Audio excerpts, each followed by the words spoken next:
আমি আমার দেশের রাজ্য শাসককে বলছি। আমি আমার দেশের রাজ্য শাসকের ঊর্ধ্ব কর্মকর্তাদেরকে বলছি। আমি আমার দেশের প্রশাসনকে বলছি।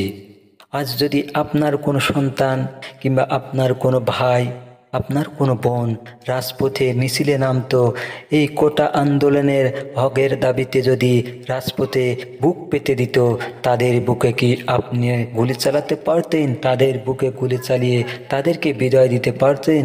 পারতেন না। তবে কেন অন্য মেয়ের সন্তানের বুকে গুলি চালাচ্ছেন?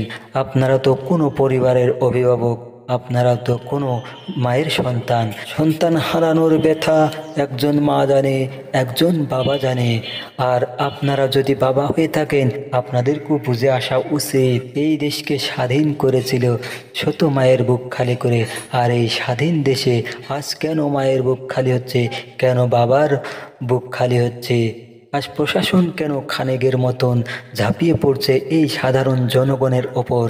স্বাধীনভাবে জীবন যাপন করতে চেয়েছিল, তবে কেন এই দেশকে স্বাধীন করে মানুষের রক্ত দিতে হচ্ছে, মায়ের বুক খালি করতে হচ্ছে, বাবার বুক খালি করতে হচ্ছে? আজকে দেশে স্বাধীনতা বলে কিছু আছে? নেই কোনো স্বাধীনতা।